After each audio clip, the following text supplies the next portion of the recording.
The person to have the misfortune of being president when the Great Depression struck was Herbert Hoover, who you see here in the title slide.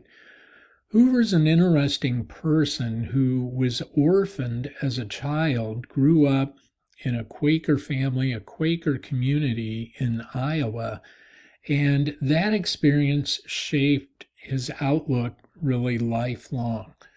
Hoover was a firm believer that in times of need, you didn't look to the government for assistance, you relied on yourself, extended family, the community, volunteerism, volunteer efforts. And this reflected things Hoover did as an adult. He was an outstanding student growing up, extremely intelligent, and that got him a scholarship to attend Stanford University, where he studied engineering and became a very successful mining engineer. Traveled all over the world at a time when that was not common for Americans. And so learned a lot about other cultures, more of an internationalist than the two presidents that preceded him, Warren Harding and Calvin Coolidge. And so he's kind of this self-made millionaire, also known as really the godfather of the American Red Cross. Hoover was instrumental in founding that. Eric Foner talks about that Hoover worked as Secretary of Commerce during the Harding and Coolidge administrations of the 1920s. This isn't a position that we think a lot about necessarily today, but many significant things were enacted under Hoover's direction as Secretary of Commerce. We saw in the 1920s the emergence of aviation, and Hoover brought aviation under federal regulation, the Federal Aviation Administration. The radio industry also became regulated. All sorts of products were standardized under Hoover's direction. He was a big believer of efficiency. So in the 1920s, just to give you some examples of things still around today, things as weird as like bed springs and mattresses, the size of toilet paper rolls, uniformity of electrical outlets and sockets being the same size, standardization of light bulbs. These are all things that happened under Hoover's watch. So it's a very forward-thinking person, but probably not the best equipped to deal with the Great Depression. And this happened, as you remember, in late 1929, after the stock market crashes, the onset of the Great Depression. Hoover had only been in office a few months.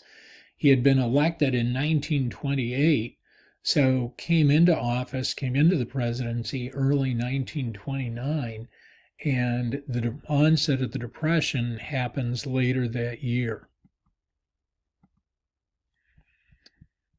So Hoover's initial response was typical for this era in that, the United States had experienced economic downturns before, and the response by the government was to wait for the economic cycle to correct itself. Most people didn't believe that the government had some sort of responsibility to intervene to try to improve things economically.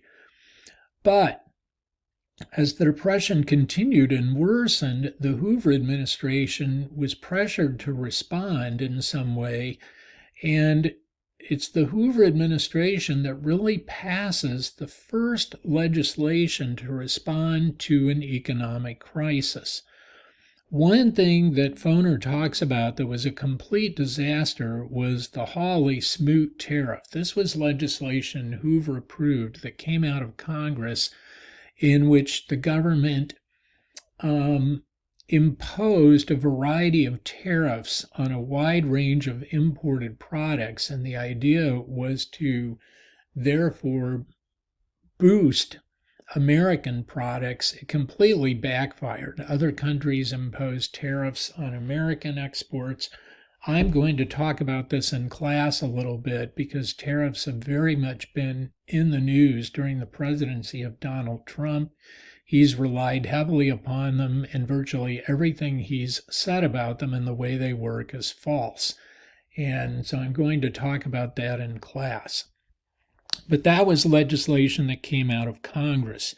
Two measures that came out of the Hoover administration were the Agricultural Marketing Act and Reconstruction Finance Corporation. Agricultural Marketing Act, the federal government tried to boost the agricultural sector of the economy and help farmers by purchasing amounts of certain agricultural goods, everything from grain to corn, cheese. These were put in storage, so you're taking product off the market, and the hope is that therefore you would boost farm prices. It's only partly successful, but this concept would be continued under Franklin Roosevelt's administration into the New Deal. The measure that Hoover staked the most on was the Reconstruction Finance Corporation. This is a federal government agency created to loan money to businesses in order to help stimulate the economy. So a major employer, just to give you an example, a major employer in the St. Louis area in this era would have been the Missouri Pacific Railroad, which was headquartered here at the time.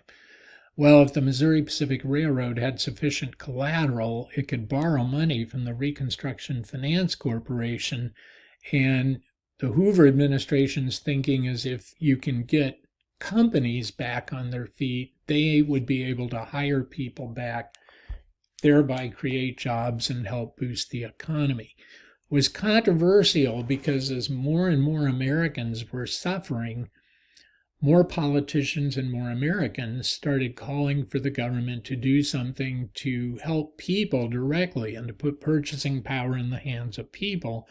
That was something the Hoover administration was unwilling to do.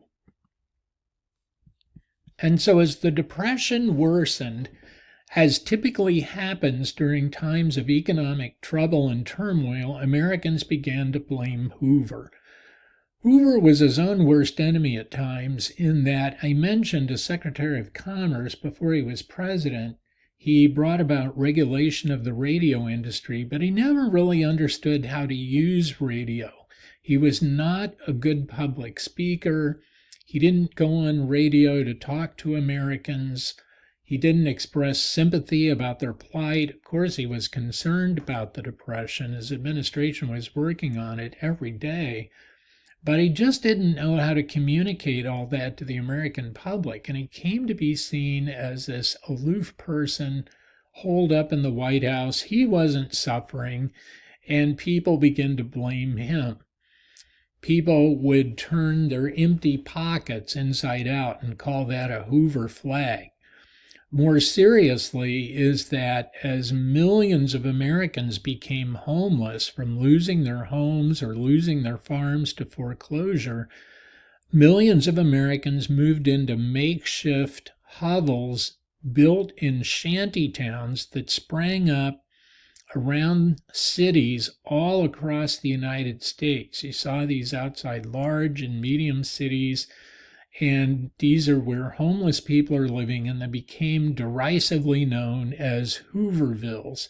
And these three pictures show Hooverville in Seattle. This is roughly now where CenturyLink Field is, where the Seattle Seahawks football team plays. That's where this particular Hooverville was located. But it spoke to public dissatisfaction and anger with Hoover that his name became attached to these, and they were a demonstrative sign that Americans were suffering during the Great Depression. Final PowerPoint, we're going to look at one of the most remarkable protests in American history, the Bonus Army March of 1932 that happened during the Great Depression.